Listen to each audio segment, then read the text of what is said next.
흔들리지 않는 나라라는 제목을 가지고 시편 46편 말씀을 함께 나누는 이 시간 되기를 소망합니다. 시편에 대해서 전에도 한번 말씀드렸는데요. 잠시 소개해드리고자 하면 시편은 이스라엘의 찬양의 책이기도 하면서요, 동시에 기도의 책이기도 했습니다.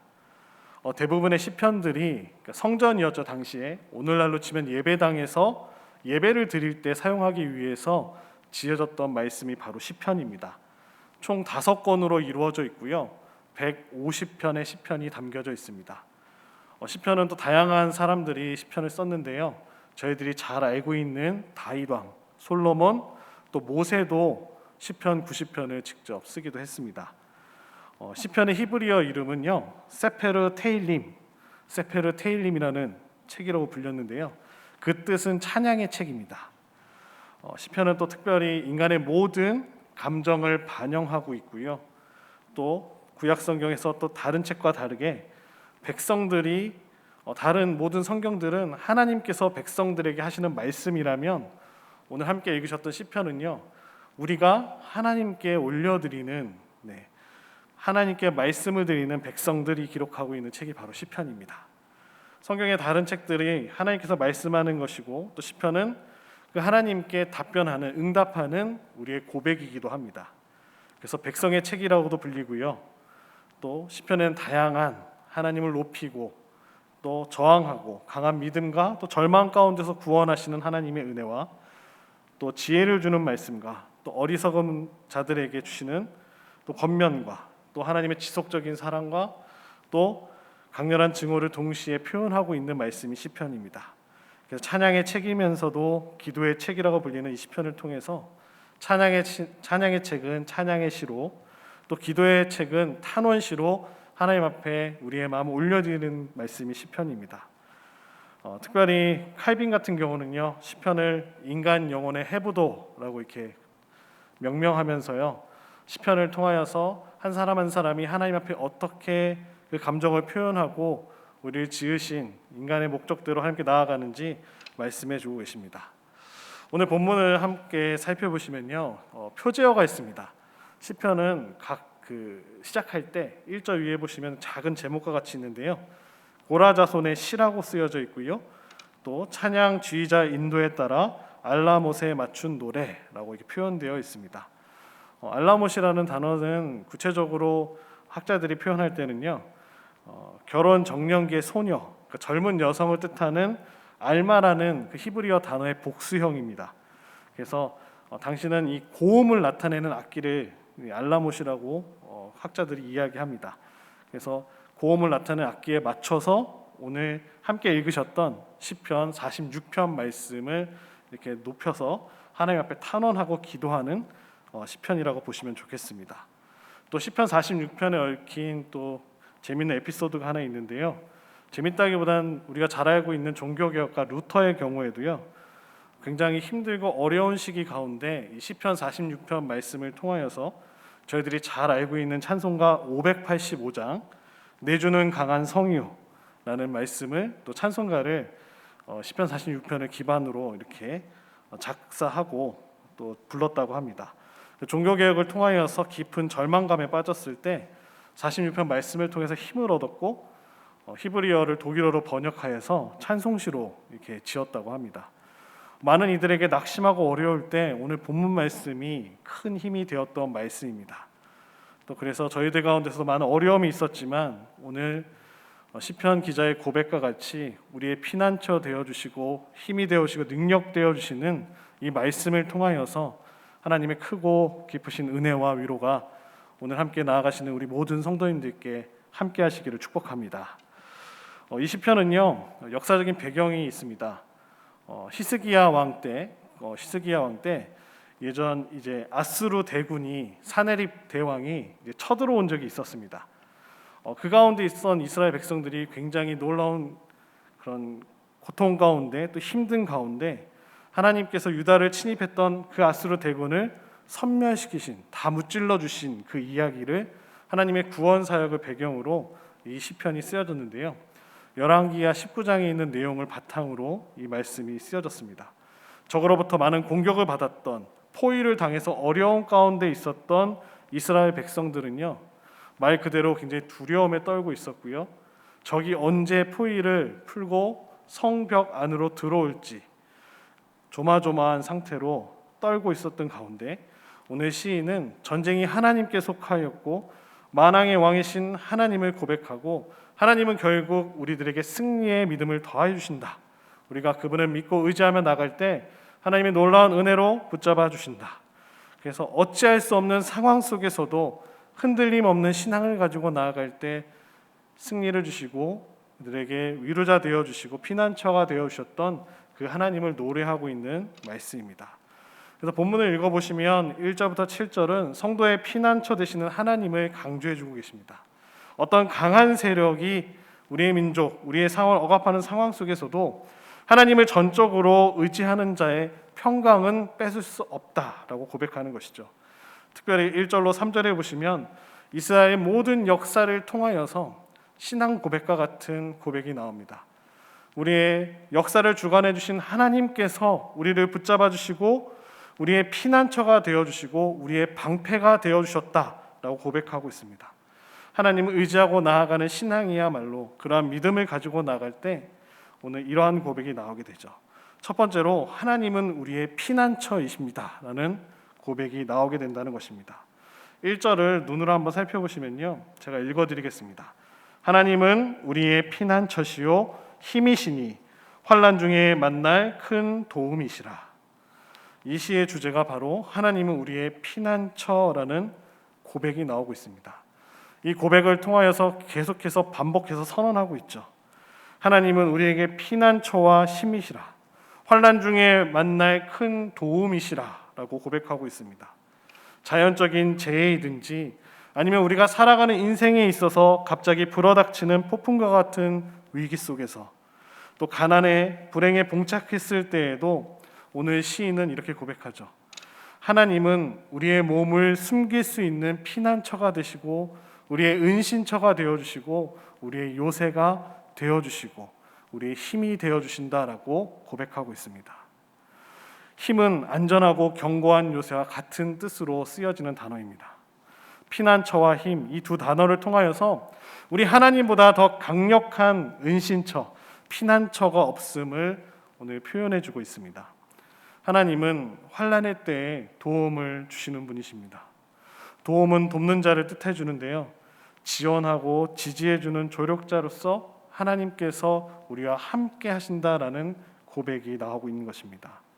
누군가의 도움이 필요한 그 환난의 때 그 곁을 지켜주시고 지지해 주시는 하나님보다 더 견고한 피난처, 조력자가 없다는 것을 오늘 시인은 시편 46편 1절로 3절에서 고백하고 있습니다. 3절 마지막에 보시면 이렇게 고백하죠. 우리는 두려워하지 아니하리로다. 강력한 한마디로 표현합니다. 그러므로 우리는 두려워하지 않을 것입니다 라는 시인의 고백이 나옵니다. 두렵지 않습니다. 왜냐? 나 홀로가 아니기 때문이죠. 우리의 믿음으로 한 목소리를 내는 공동체가 있기 때문에 두렵지 않다라는 고백이 나오고 있습니다. 시인 역시 시편 46편의 시인 역시 두려워하지 않을 것임을 고백하고 있습니다. 하나님이 우리와 함께 하시기 때문에 우리는 두렵지 않다라고 구체적으로 설명해 주고 있습니다. 이러한 상황 2절과 3절에서 시인은 네 가지 경우를 통하여서 말씀해 주고 계시는데요, 첫 번째로 보시면 땅이 흔들린다고 표현합니다. 오늘날로 치면 지진이 일어났다는 표현이겠죠. 또 산들이 바다 가운데 빠질지라도, 큰 쓰나미와 같은 해일이 일어나서 덮칠지라도, 바닷물이 솟아나고 뛰놀든지, 또 넘침으로 산이 흔들릴지라도, 이러한 표현들을 통하여서 두렵지 않음을 고백합니다. 자연에 그런 재해가 닥치게 되면 큰 두려움이 임하게 되죠. 왜냐하면 우리가 아무것도 할 수 없는 것을 보기 때문입니다. 그러나 오늘 시인은 두렵지 않음을 고백하고 있습니다. 나 홀로가 아니라 우리의 믿음으로 나아갈 때 환난의 그 혼돈한 바다와 격노한 파도가 우리한테 몰아칠지라도, 인생의 많은 문제와 역경이 다가올지라도 오늘 시인은 고백합니다. 땅에 흔들릴 정도의 지진이 발생할 상황, 이런 상황을 상상해 본다면 자주 겪어보지 못했던 상황이기 때문에 많이 힘들어하고 많이 어려움 가운데 있을 수밖에 없죠. 그러나 그 가운데서도 산들이 뒤흔들리는 이런 상황 속에서도 오늘 시인은 고백하는 것이죠. 이런 고백이 쩌렁쩌렁하게 울리고 있습니다. 우리는 두려워하지 아니하리로다. 우리는 두려워하지 아니하리로다 라고 외치고 있는 것이죠. 혼란스러운 상황 속에서도 두려워하지 않습니다라고 고백하고 있는 것입니다. 믿음의 고백이 이어지고 있는 것이죠. 그의 마음 가운데는 아마도 큰 떨림이 있었을 것입니다. 큰 환난과 역경이 다가왔을 때 그것을 보고 잠잠하게 누구나 이렇게 외칠 수 있는 것은 아니었다는 것이죠. 큰 마음의 떨림이 분명히 있었을 것입니다. 하지만 그는 이렇게 고백하죠. 두려워 아니하리로다. 세상의 모든 것이 다 변하고요, 다 흔들릴지라도, 다 사라져 가도 오늘 시인은 고백합니다. 주님을 믿음으로 고백하며 나아가겠노라고. 그는 그래서 이렇게 고백하는 것입니다. 창조주 하나님에 대한 믿음을 다시금 고백하는 것이죠. 역사적으로 봤을 때, 지금까지 살아온 세월을 봤을 때 하나님께서 나의 인생의 주관자 되어주시고 나를 붙들어 주셨다는 사실을 고백하고 있다는 것입니다. 창세기 1장을 한번 떠올려 보시기 바랍니다. 하나님이 이 모든 만물을 말씀으로 창조하십니다. 혼돈이 있었고요, 아무것도 없었던 무의 상태에서 하나님 말씀으로 질서를 잡으셨습니다. 혼돈을 제압하셨던 것처럼. 또 출애굽기 15장 출애굽 사건을 떠올려 보면요, 이스라엘 백성들이 하나님의 인도하심으로 이제 홍해 앞에 섰는데 큰 바다, 혼돈의 바다가 앞에 있고 뒤에서는 추격하는 애굽의 병거들이 따라오고 있는 그때에 하나님의 백성을 구원하시기 위해서 혼돈의 물을 멈추시고 그 물을 갈라주셨던, 제압하셨던 하나님의 은혜를 떠올리고 있다는 것이죠. 시편 46편의 시인은 위대한 일들을 눈으로 목격한 듯이 현재 겪고 있는 환난과 어려움 속에서도 이 시를 읽고 있는 우리에게 믿음으로 나아가라고 이야기합니다. 우리의 인생을 되돌아봤을 때 하나님이 순간순간 우리를 붙잡아 주시고 인도해 주셨다는 사실을 기억하라고 말씀해 주고 계십니다. 세상은 계속 변합니다. 코로나 이후에 어떻게 될지 많은 사람들이 이야기들을 합니다. 많은 예측들이 나오고요, 또 4차 산업혁명으로 인해서 많은 것들이 변화할 것이라고 이야기는 하지만 정확하게 알 수 있는 사람은 아무도 없죠. 변화될 것입니다. 앞으로 더 많은 모습으로 바뀌게 될 것입니다. 하지만 변치 않는 믿음이 있다는 것이죠. 세상이 변화하고 어려우고 더 힘든 상황 속에서도 믿음의 눈을 들어 우리의 피난처 되어주시고, 그래서 이런 고백이 나오죠. 우리는 두려워하지 아니하리로다. 우리 공동체가 더욱더 하나 되어 나갈 수 있는 것은 주 안에서 우리가 한 몸이기 때문입니다. 각자의 모습은 달라도요, 각 지체의 역할은 달라도요, 우리가 주의 몸된 교회, 머리 대신 예수 그리스도를 쫓아서 한 걸음 한 걸음 나아가는 공동체이기 때문입니다. 두 번째로 이렇게 고백합니다. 본문 4절과 7절에서 시온과 함께 하시는 하나님의 위엄을 오늘 시인은 노래하고 있습니다. 우리의 피난처 되어주신 하나님을 바라보고 두려워하지 않음을 고백하고요, 그 다음에 하나님만을 찬양하고 나아가고 있습니다. 4절을 눈으로 살펴보시면 이렇게 나와 있죠. 한 시내가 있어 나뉘어 흘러 하나님의 성 곧 지존하신 이의 성소를 기쁘게 하도다. 1절에서 고백과 같이 하나님은 자신의 피난처가 되셨음을 시인은 고백해 주었습니다. 하나님은 하나님의 성을 이제 피난처로 오늘 4절에 보시면 나타나고 있는데요, 하나님께서 왜 이 성에 거하시기 때문에 우리의 피난처가 되신다는 것이죠. 우리는 이 성 안에서 보호받게 된다는 것입니다. 시인은 이 하나님의 성이 얼마나 좋은 성인지, 우리의 피난처가 되어지시는지 고백하고 있습니다. 그래서 4절을 쉽게 표현한다면 이렇게 표현할 수 있겠습니다. 하나님의 성으로 흐르는 강 줄기가 있습니다. 가장 높으신 분이 계시는 거룩한 곳을 기쁘게 합니다. 그런데 잘 살펴보면요, 예루살렘에는 강이 없었습니다. 높은 산지에 있었기 때문에요, 강이 흐르지 않았습니다. 하나님의 성의 시냇물이 흐르는 것은 우리가 성경을 살펴보면요, 마치 에덴 동산을 표현해 주는 표현입니다. 에덴 동산에 강이 흘러서요, 내 강의 근원이 되었다고 창세기 2장에 설명해 주고 계십니다. 하나님의 성에 시냇물이 흘러서 생명수 강이 되었음을 오늘 이야기해 주는 것입니다. 에덴 동산의 내 강이 온 세상을 비옥하게 한 것처럼요, 하나님의 성에서 있는 이 시냇물이 이 성을 비옥하게 하고 이 성을 통하여 흘러가 많은 것들을 비옥하게 한다는 것입니다. 에덴이라는 뜻은 기쁨을 뜻합니다. 이 강에 시냇물도 기쁨을 준다는 것입니다. 하나님의 성, 바로 예루살렘에 기쁨을 줌을 말씀해 주고 계십니다. 또 이 강이 표현하는 것이 바로 하나님의 임재하심을 말씀해 주고 계십니다. 에스겔 선지자는 하나님 보좌에서 흘러나오는 이 강물이 온 세상을 축복해 줄 것이고 또 죽은 사해까지도, 사해 바다까지도 이제는 물고기가 살게 될 것이다 라고 환상을 이야기했습니다. 주님의 강이 우리의 심령에 흐를 때 어떠한 일이 일어나게 될까요? 주님의 강이 우리의 심령이 흐를 때 오늘 시인의 고백과 같이요, 우리의 죽은 모든 것이 살아나게 되고요, 우리의 모든 상처가 생명의 강으로 말미암아 치료받게 하신다는 것입니다. 승리의 원동력은 무엇일까요? 치료의 원동력은 무엇일까요? 바로 우리 하나님이시다라고 고백하고 있는 것입니다. 하나님의 성은 단지 이스라엘의 예루살렘에 있는 시온 산에 있는 그런 지상의 장소를 나타내기보다요, 앞으로 이뤄간 우리가 서 있는 바로 신약의 교회의 개념을 말씀해 주고 계신다는 것이죠. 하나님이 그 성에 계심으로 그 성은 무너지지 않습니다. 성이 요동치 아니할 것은 산 자체, 시온 산성이 강하기 때문에 버티는 것이 아니라요, 시온성이 높은 벽으로 이루어져 있고요, 둘러싸여져 있어서 방어하기 참 좋았다고 합니다.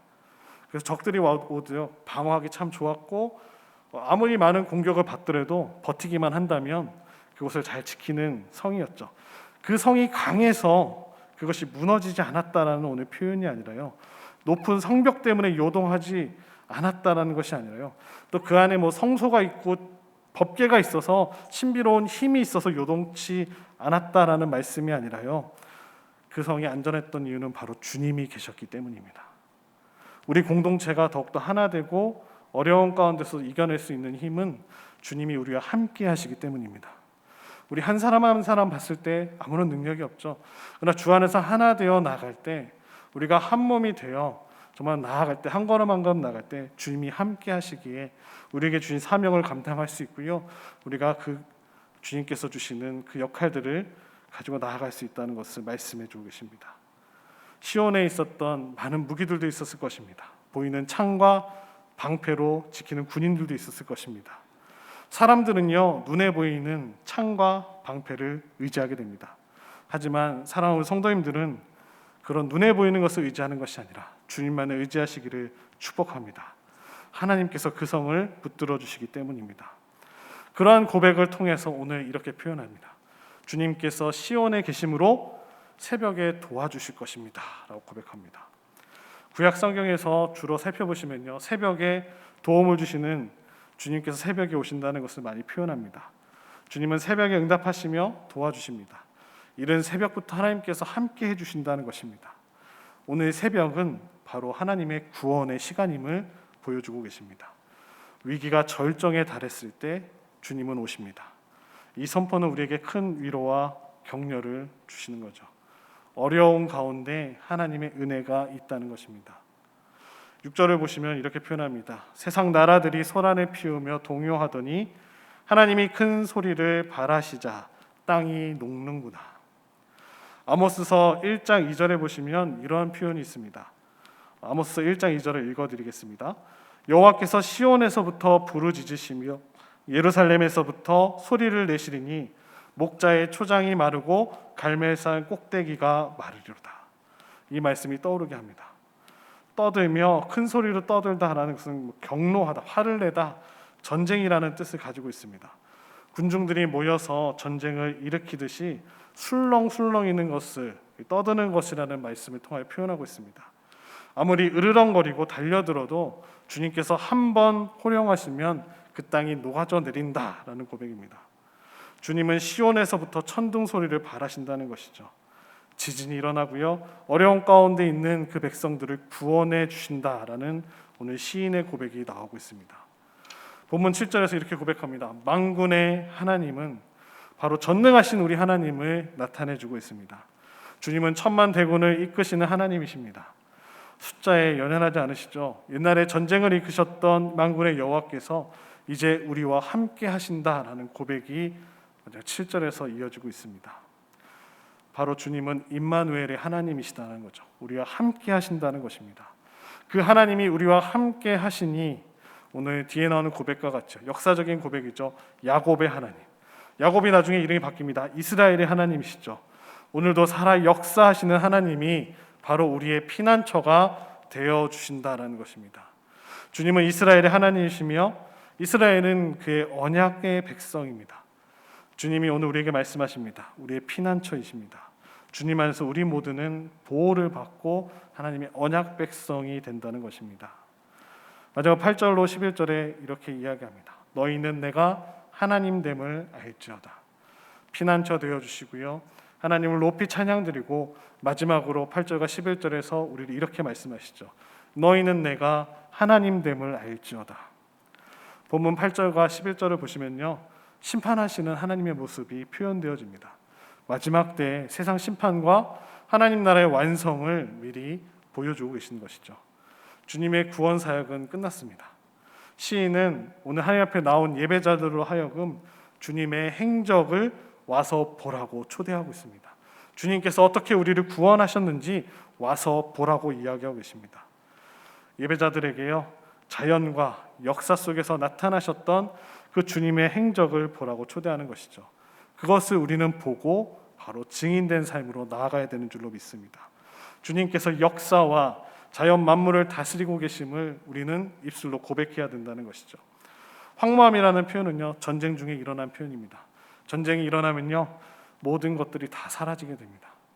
시리아가 오랜 내전으로 인해서 정말 모든 것들이 파괴되고 많은 고아들이 발생하고 어려운 가운데 있는 모습들을 현재도 저희들이 보고 있습니다. 이방 군대가 모두 쓰러졌고요. 시체와 부서진 무기들로 가득 찬 이 황무지를 표현합니다. 하나님의 심판이 있었다라는 것이죠. 전쟁을 통하여 그 땅을 심판하셨다라는 것을 보여주시는 한 단어, 황무함입니다. 근데 이것이 끝이 아니죠. 오늘 시인은 하나님께서 완벽하게 완전한 승리와 함께 앞으로 올 미래에 하나님 주시는 평안에 대해서 이야기합니다. 이 바로 평안은 무엇일까요? 예수님이 다시 오심, 재림하신 이후에 오는 하나님의 영원하신 하나님의 나라에 대해서 말씀해주고 계신 겁니다. 하나님이 온 세상의 전쟁을 그치게 하시고요, 활을 꺾으시고 창을 부수시고 방패를 불사르신다고 표현하고 있습니다. 전쟁한 후에 탈취한 병거들을 다 태우는 것이 이스라엘의 관습이었다고 합니다. 전쟁이 끝나서요, 그 모든 적군들의 무기를 모아서 다시 재활용했던 것이 아니라 다 모아서 태웠다고 합니다. 왜 이스라엘 사람들은 적의 무기를 빼앗은 후에 자기의 무기를 삼지 않고 태워버렸을까요? 왜냐? 전쟁을 이끄시는 바는 바로 우리 주님, 하나님이셨기 때문이라고 합니다. 하나님이 그들과 함께 싸우시기 때문에 우리가 눈에 보이는 창과 방패를 의지하는 것이 아니라 하나님이 우리와 함께 하신다는 그 사실을 믿었기 때문에 이렇게 전쟁이 끝난 후에 그 무기들을 모아서 태웠다고 합니다. 또 이사야 선지자도요, 선지서에 많이 보시면 평안을 상징할 때 나타나는 표현들이 있습니다. 칼이 보습이 되게 하고요, 창으로 쓰던 무기들이 낫이 된다고 표현합니다.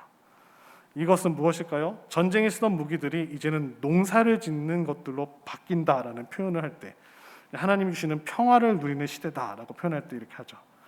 이사야 선지자 주님께서 열방 사이에 판단하실 때 이제 무리가 그 칼을 쳐서 보습을 만들고 고랑을 하는 이런 농기구라고 생각하시면 됩니다. 창을 쳐서 낫을 만들고 이 나라와 저 나라가 다시는 전쟁을 연습치 아니하리라 라는 환상을 이사야가 보게 됩니다. 하나님께서 전쟁을 그치게 하시고 영원한 평화를 더해 주신다라고 고백하는 것이죠. 우리는 모든 일을 접어두고 잠잠하게 하나님이 우리의 주님이심을 알아야 되는 줄로 믿습니다. 주님은 우리가 살고 있는 이 땅뿐만 아니라요, 모든 세계, 이방 세계를 포함한 모든 나라의 백성들로부터 찬양을 받으시기에 합당하신 분이죠. 그래서 너희는 가만히 있어 이것을 바라보라고 말씀하시는 겁니다. 왜냐, 하나님께서 거룩한 전쟁으로 이끌어 가시기 때문이죠. 하나님이 직접 싸우신다라는 뜻입니다. 주님은 이들을 향해 더 이상 무모한 전쟁을 그만두고 자신이 하나님을 알라고 말씀하고 계시는 것이죠. 세상이 참 주님을 알아갈 때 이 세상에 참된 평화가 올 것이기 때문에 너희는 가만히 서서 내가 나아가는 것을 바라보라 라고 이야기하십니다. 주님께서 이제 높이 들리실 때 온 세상에 참된 평화가 올 것입니다. 하나님의 평화가 이루어질 것입니다. 그의 나라가 오고 그의 뜻이 이루어지기를 오늘 시편 46편 시인은 간절히 기대하며 바라보고 있습니다. 마지막 11절 말씀을 보시면요, 7절 말씀을 반복하고 있습니다. 만군의 여호와, 앞서서 말씀드렸던 것 전능의 하나님께서 만왕의 왕이시라는 말씀을 고백하고 있습니다. 그 하나님이 우리와 함께 계시니 야곱의 하나님은 우리의 피난처가 되어주신다라고 고백합니다. 여호와께서, 하나님께서 우리와 함께 하신다. 임마누엘이라고 말씀드렸죠. 하나님이 우리와 함께 하신다. 오늘 시인은 마지막 고백합니다. 하나님만이 우리의 피난처이심을 반복해서 오늘 이야기해주고 있습니다. 주님의 구원을 확신함으로 하나님 우리의 피난처 되어주심을 이야기합니다. 전능하신 주님을 알고 그의 구원을 체험하고 온 회중은 이제 기쁨에 이기지 못하고 나아가게 된다는 것이죠. 전능자의 날개 아래 피하며 피난처 되시는 주님을 알게 되어 하나님만을 높일 수 있다는 것이죠. 주 안에서 사랑하는 여러분, 혼돈의 시간 가운데, 어려운 시간 가운데 참된 것은 드러나게 되어 있습니다. 환난과 역경이 신자의 믿음을, 성도의 믿음을 드러나게 합니다. 친한 친구가 있는데요, 나는 친하다 생각했는데 그 진실한 우정이 언제 드러나냐? 평상시에는 드러나지 않습니다. 하지만 어려울 때, 혼돈과 어두움의 시간에 선명하게 드러남을 저희들이 경험하게 됩니다. 흔들리는 세상 속에서 흔들리시지 않으시는 하나님의 나라를 이제는 보게 될 것입니다. 힘겨운 상황 속에서도 변치 않는 나라는 늘 존재하기 때문입니다. 분별과 지식보다 더 중요한 것이 바로 태도라고 합니다.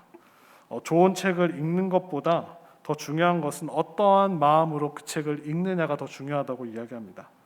예수님도 말씀을 통해서요, 밭의 비유를 통해서 옥토와 같은 좋은 땅이 되라고 저희들에게 권면해 주셨지 않습니까? 혼돈은 반드시 지나가게 되어 있습니다. 어려움은 지나갑니다. 잠시 눈앞에 보이는 큰 산과 같이 우리를 막고 있을지라도 시간이 되면 다 지나가게 됩니다. 오늘 본문 말씀을 통해 저희들에게 위로를 주시는 것 같습니다. 하나님은 우리의 피난처요 힘이요 도움이 되신 줄로 믿습니다. 창조주 하나님께서, 역사의 주인 되시는 하나님이, 모든 열방 위에 계신 하나님이 바로 우리의 피난처가 되어주시고 우리의 힘이 되어주시고 큰 도움이 되어주신다라고 약속하고 계십니다. 세상이 우리에게서 모든 것을 빼앗아가도 단 한 분 하나님은 빼앗아가지 못합니다. 실체 없는 불안이나 두려운 마음을 멈추시기 바랍니다. 하나님께 피하시며 주의 권능의 날개 아래 거하시는 우리 모든 성도님들 되시기를 축복합니다. 지진으로 땅이 꺼지고요, 바닷물이 그 위를 덮는 거대한 쓰나미와 같은 자연의 모습을 보면서도 오늘 시인은 이렇게 두려워하지 않겠다라고 다짐하며 고백하고 있습니다. 왜냐? 혼돈을 이기고 질서를 만드셨던 창조주 우리 하나님을 믿으며 으르렁거리면서 사납게 몰아치며 이스라엘 백성들을 공격하려고 했던 아수르의 큰 사내립 대왕과 그 군사들을 물리치셨던, 또 더 나아가서 출애굽기에 나왔던 혼돈의 바다였던 홍해를 갈라주셨던 하나님의 출애굽의 역사를 그는 기억하고 있었기 때문입니다. 무엇이 두려우십니까? 혼돈 가운데 많은 문제들이 우리들을 둘러싸고 있으십니까? 오늘 시인의 고백과 같이 혼돈을 바로잡으시고 우리를 구원해 주시는 하나님께 나아가시기를 축복합니다. 마지막으로요, 하나님께서 친히 용사되어 주셔서 이제 대적들을 물리쳐 주시고 전쟁을 그치게 하셨습니다. 오늘 시인은 와서 보라고 초청하고 있습니다.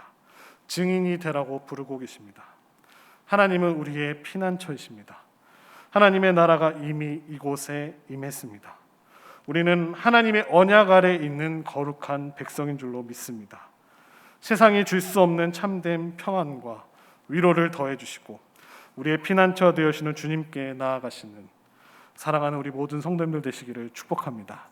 이 말씀 기억하시면서요, 한 주간도 우리의 피난처 되어주시는 주님만을 높여드리며 주님과 동행하시는 우리 모든 계명 공동체 성도님들 되시기를 축복합니다.